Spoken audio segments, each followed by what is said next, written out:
ಎಲ್ಲರೂ ಚೆನ್ನಾಗಿದ್ದೀರಾ ಅಂತ ಭಾವಿಸ್ತೀನಿ. ನಾನು ಕೂಡ ಚೆನ್ನಾಗಿದ್ದೀನಿ.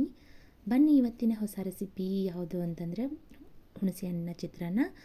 ತುಂಬಾ ಸಿಂಪಲ್ಲಾಗಿ ಮಾಡುವಂಥ ಚಿತ್ರಾನ್ನ ನಿಮ್ಮ ಜೊತೆ ಶೇರ್ ಮಾಡ್ಕೊಳಕತ್ತಿದ್ದೀನಿ. ನೀವು ಕೂಡ ಎಲ್ಲರೂ ಮನೇಲಿ ಮಾಡ್ತಿರ್ಬೋದು, ಬಟ್ ನಾನು ಒಂದು ಸ್ವಲ್ಪ ಡಿಫ್ರೆಂಟಾಗಿ ಮಾಡಿದ್ದೀನಿ. ಅದನ್ನು ಯಾವ ರೀತಿ ಮಾಡ್ತೀನಿ ಅಂತ ತೋರಿಸ್ಕೊಡ್ತಾ ಇದ್ದೀನಿ. ಬನ್ನಿ ಹಾಗಂದರೆ ಯಾವ ರೀತಿ ಮಾಡೋದು ಅಂತ ನೋಡೋಣ.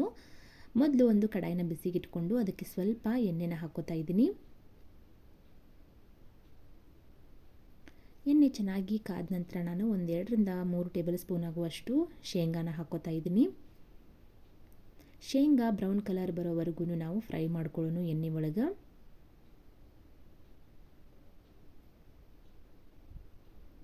ಉರಿನ ಲೋ ಫ್ಲೇಮಲ್ಲಿ ಇಟ್ಕೊಂಡು ನಾವು ಶೇಂಗಾ ಎಲ್ಲದನ್ನು ಫ್ರೈ ಮಾಡ್ಕೊಳ್ಳೋಣ.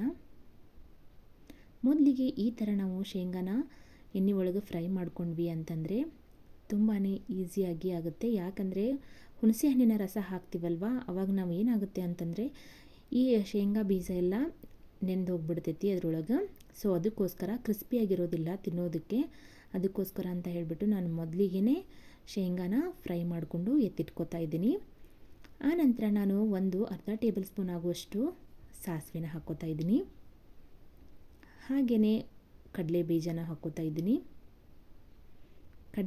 ಕಡಲೆಬೇಳೆನ ಹಾಕ್ಕೋತಾ ಇದ್ದೀನಿ.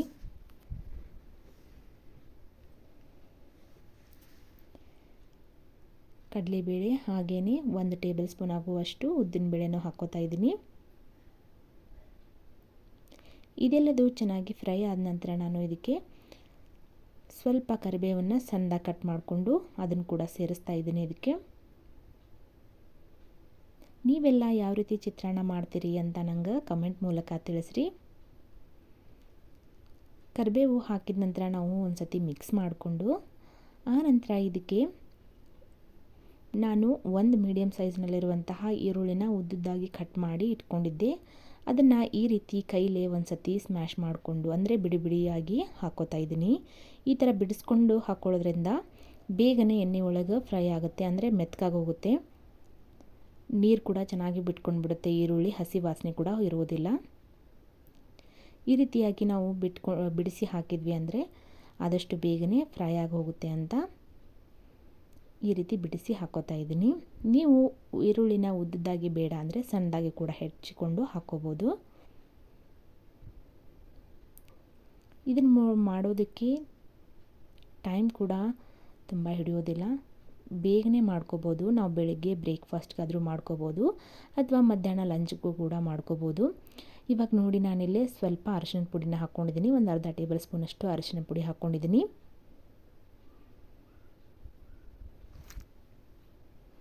ಅರಿಶಿನ ಹಾಕ್ಕೊಂಡು ಚೆನ್ನಾಗಿ ಬಾಡಿಸಿದ ನಂತರ ನಾನು ಇದಕ್ಕೆ ರುಚಿಗೆ ತಕ್ಕಷ್ಟು ಉಪ್ಪನ್ನು ಹಾಕ್ಕೋತಾ ಇದ್ದೀನಿ. ಉಪ್ಪನ್ನು ನೋಡಿಕೊಂಡು ಹಾಕ್ಕೊಳ್ಳಿ, ಯಾಕಂದರೆ ಅನ್ನ ಮಾಡೋವಾಗ ಅನ್ನಕ್ಕೂ ಹಾಕಿರ್ತೀವಲ್ವ ಉಪ್ಪು, ಅದಕ್ಕೋಸ್ಕರ ಸ್ವಲ್ಪ ಹುಳಿಗೆ ಎಷ್ಟು ಬೇಕು ನೋಡ್ರಿ ಅಷ್ಟು ಉಪ್ಪನ್ನು ಮಾತ್ರ ಹಾಕ್ಕೊಳ್ಳಿ, ಜಾಸ್ತಿ ಹಾಕ್ಕೊಳ್ಳೋದಕ್ಕೆ ಹೋಗಬೇಡಿ. ಇದು ಬಿಗ್ನರ್ಸ್ಗಾಗಿರ್ಬೋದು ಬ್ಯಾಚುಲರ್ಸ್ಗಾಗಿರ್ಬೋದು ತುಂಬಾ ಈಸಿಯಾಗಿ ಮಾಡಬಹುದಂಥ ಚಿತ್ರಾನ್ನ. ಇದು ಕ್ವಿಕ್ಕಾಗಿಯೂ ಆಗುತ್ತೆ. ಇವಾಗ ನೋಡಿ ಹೆರ್ಜಿ ಇಟ್ಟಿರುವಂತಹ ಕಾಯಿ ತುರಿನ ನಾನು ಹಾಕ್ತಾಯಿದ್ದೀನಿ. ಸ್ವಲ್ಪ ಇದ್ದರೆ ಹಾಕ್ಕೊಳ್ಳಿ, ಇಲ್ಲಾಂದರೆ ಸ್ಕಿಪ್ ಮಾಡ್ಕೊಳ್ಳಿ. ನಾನು ಇತ್ತು ಸೊ ಅದಕ್ಕೋಸ್ಕರ ಸ್ವಲ್ಪ ಹಾಕ್ಕೋತಾ ಇದ್ದೀನಿ. ಇದನ್ನು ಹಾಕಲೇಬೇಕು ಅಂತ ಏನಿಲ್ಲ.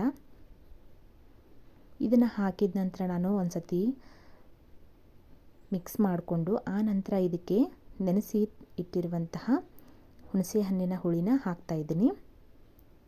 ಹುಣಸೆ ಹಣ್ಣಿನ ನೀರನ್ನು ಹಾಕ್ಕೊಂಡು ಇದು ಎಣ್ಣೆ ಬಿಟ್ಕೊಳ್ಳೋವರೆಗೂ ನಾವು ಏನು ಮಾಡಬೇಕು ಅಂದರೆ ಒಂದು 5-10 ನಿಮಿಷ ನಾವು ಚೆನ್ನಾಗಿ ಕುದಿಸ್ಕೋಬೇಕಾಗುತ್ತೆ. ಎಷ್ಟು ಚೆನ್ನಾಗಿ ಈ ಹುಳಿ ಕುದಿತೈತೆ ನೋಡ್ರಿ ಅಷ್ಟು ಚೆನ್ನಾಗಿ ಚಿತ್ರಾನ್ನ ಚೆನ್ನಾಗಿರ್ತೈತಿ, ಸೂಪರ್ ಆಗಿರ್ತೈತಿ. ಟೇಸ್ಟ್ ಕೂಡ ಹಾಗೇನೆ ತುಂಬಾ ಟೇಸ್ಟಿಯಾಗಿರ್ತೈತಿ ಚಿತ್ರಾನ್ನ. ಹುಣಸೆ ಹಣ್ಣು ಹಾಕಿದ ಅಂತಂದರೆ ಹುಣಸೆ ಹಣ್ಣಿನ ರಸ ಹಿಂಡಿದ ತಕ್ಷಣವೇ ನಾವು ಇದ್ರ ಜೊತೆಗೆ ಅನ್ನನ ಬಾಡ್ಸೋಕೆ ಹೋಗಬಾರ್ದು. ಸ್ವಲ್ಪ ಒಂದು 5-10 ನಿಮಿಷ ನಾವು ಎಣ್ಣೆ ಬಿಟ್ಕೊಳ್ಳೋವರೆಗೂ ಇದನ್ನು ಕುದಿಸ್ಬೇಕಾಗತ್ತೆ. ನೋಡ್ತಾ ಇದ್ದೀರಲ್ವ, ಇವಾಗ ನೋಡಿರಿ ಎಷ್ಟು ಚೆನ್ನಾಗಿ ಕುದೀತಾ ಇದೆ, ಎಣ್ಣೆ ಎಲ್ಲ ಬಿಟ್ಕೊತಾ ಇದೆ. ಇವಾಗ ನಾವು ಇದಕ್ಕೆ ಮಾಡಿ ತಣ್ಣಗೆ ಆಗೋವರೆಗೂ ಇಟ್ಟಿರ್ತೀವಲ್ಲ ಅನ್ನನ, ಅದನ್ನು ನಾವು ಇದಕ್ಕೆ ಸೇರಿಸ್ಕೋಬೇಕು. ಮಾಡಿಟ್ಟಿರುವಂತಹ ಅನ್ನನ ಇದಕ್ಕೆ ಸೇರಿಸ್ಕೊಂಡ್ವಿ ಅಂದರೆ ತುಂಬಾ ಸಿಂಪಲಾಗಿ ಹಾಗೆಯೇ ತುಂಬಾ ಟೇಸ್ಟಿಯಾಗಿರುವಂತಹ ಚಿತ್ರಾನ್ನ ಅಥವಾ ಹುಣಸೆ ಹಣ್ಣಿನ ಚಿತ್ರಾನ್ನ ಅಥವಾ ಹುಳಿಗೊಜ್ಜಿನ ಚಿತ್ರಾನ್ನ ಅಂತ ಹೇಳ್ತೀವಲ್ವ, ರೆಡಿಯಾಗುತ್ತೆ. ಇದ್ರ ಜೊತೆಗೆ ನಾನು ಪುದೀನ ಚಟ್ನಿ ಕೂಡ ಮಾಡಿಕೊಂಡಿದ್ದೆ. ತುಂಬಾ ಕಾಂಬಿನೇಷನ್ ಆಗಿರುವಂತಹ ಚಟ್ನಿ. ಇದ್ರ ಜೊತೆಗೆ ನೀವು ಕಾಯಿ ಚಟ್ನಿ ಕೂಡ ಮಾಡ್ಕೋಬೋದು.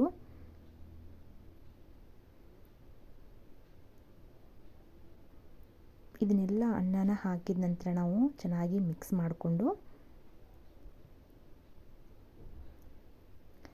ನಾವು ಊರಿನ ಲೋ ಫ್ಲೇಮಲ್ಲೇ ಇಟ್ಕೊಂಡು ಈ ಥರ ಅನ್ನನ ಬಾಡಿಸ್ಬೇಕಾಗತ್ತೆ.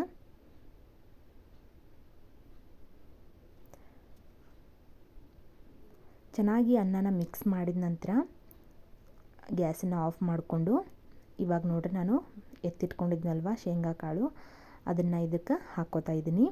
ಅದಾದ ನಂತರ ನಾನು ಸಣ್ಣದಾಗಿ ಕಟ್ ಮಾಡಿಟ್ಟಿರುವಂತಹ ಕೊತ್ತಂಬರಿನೂ ಕೂಡ ಇದಕ್ಕೆ ಮೇಲ್ಗಡೆ ಹಾಕೋತಾ ಇದ್ದೀನಿ.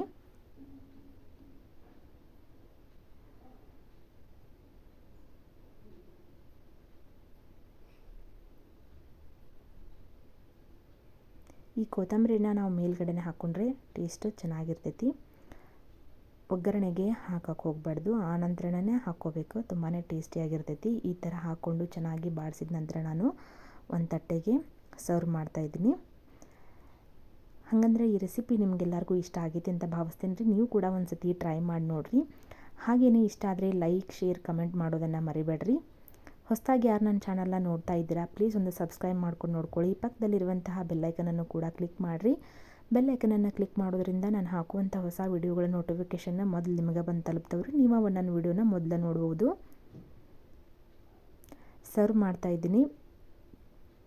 ಹಾಗೆಯೇ ಇದ್ರ ಜೊತೆಗೆ ಪುದೀನ ಚಟ್ನಿ ಕೂಡ ತುಂಬಾ ಚೆನ್ನಾಗಿರ್ತೈತಿ. ಹಾಗಂದರೆ ಮತ್ತೊಂದು ಹೊಸ ರೆಸಿಪಿಯೊಂದಿಗೆ ನಾನು ನಿಮ್ಮನ್ನು ಭೇಟಿ ಆಗ್ತೀನಿ ರೀ. ಅಲ್ಲಿವರೆಗೂ ಎಲ್ರಿಗೂ ನಮಸ್ಕಾರ. Thank you for watching.